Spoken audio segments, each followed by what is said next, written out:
Football കളിക്കുന്നതിനിടയിൽ മുട്ടിന് പരിക്ക് പറ്റി മുട്ടുവേദന അനുഭവിക്കുന്ന ഒരാളാണ് നിങ്ങളെങ്കിൽ ഈ വീഡിയോ ബാക്കി കാണും. ഞാൻ doctor Paulson Varghese, sports injury സർജനാണ്. 2 ദിവസം മുമ്പുള്ള ഒരു വേൾഡ് കപ്പ് മാച്ചിൽ ജപ്പാനും നെതർലൻഡ്സും തമ്മിലുള്ള മാച്ചിൽ ജപ്പാന്റെ ടക്കഫുസു കുബോ എന്ന് പറയുന്ന പ്ലെയറിന് മുട്ടിന് പരിക്കേൽക്കുന്ന ഒരു വീഡിയോ ഞാൻ കണ്ടിരുന്നു. അപ്പം അദ്ദേഹത്തിന് മുട്ടിന് പരിക്കേൽക്കുന്നത് മുട്ടിന്റെ പുറംഭാഗത്താണെങ്കിലും അദ്ദേഹത്തിന് ഐസ് വയ്ക്കുന്നതും പെയിൻ ചൂണ്ടിക്കാണിക്കുന്നതെല്ലാം മുട്ടിന്റെ ഉൾവശത്താണ്. അതൊരു ടിപ്പിക്കലായിട്ടുള്ള ഒരു MCL ഇഞ്ചറി ആയിട്ടാണ് ഈ വീഡിയോ കാണുമ്പോൾ മനസ്സിലാവുന്നത്. MCL എന്ന് പറഞ്ഞു കഴിഞ്ഞാൽ മീഡിയൽ കൊളാറ്ററൽ ലിഗമെന്റ്, അത് നമ്മുടെ തൊടയലിനെയും അതേപോലെ താഴത്തെ ഷിൻ ബോണിനെയും തമ്മിൽ കണക്ട് ചെയ്യുന്ന, അതിന് മുട്ടിന് സ്റ്റെബിലിറ്റി കൊടുക്കുന്ന ഒരു ലിഗമെന്റ് ആണ്.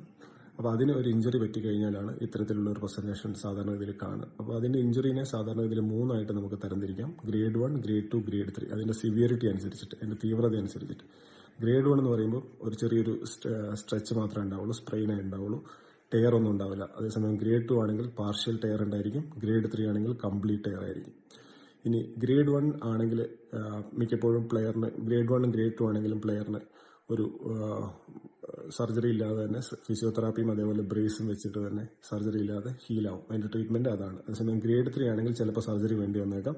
ഇനി അതിന്റെ കൂടെ ഏതെങ്കിലും ലിഗമെന്റ് അല്ലെങ്കിൽ മെനിസ്കസ് ഇഞ്ചറി എന്തെങ്കിലും ഉണ്ടെങ്കിൽ ഡെഫിനറ്റീവായിട്ട് സർജറി വേണ്ടി വരും. ഇനി തിരിച്ച് കളിക്കളത്തിലേക്ക് വരുന്ന സമയം അല്ലെങ്കിൽ റിട്ടേൺ ടു സ്പോർട്സ് ടൈം എന്ന് പറഞ്ഞു കഴിഞ്ഞാൽ ഗ്രേഡ് 1 ആണെങ്കിൽ 3 വീക്സ് താഴെ മതിയാവും, ഗ്രേഡ് 2 ആണെങ്കിൽ 3 വീക്സ് തൊട്ട് 6 വീക്സ് വരെ വേണ്ടി വരും.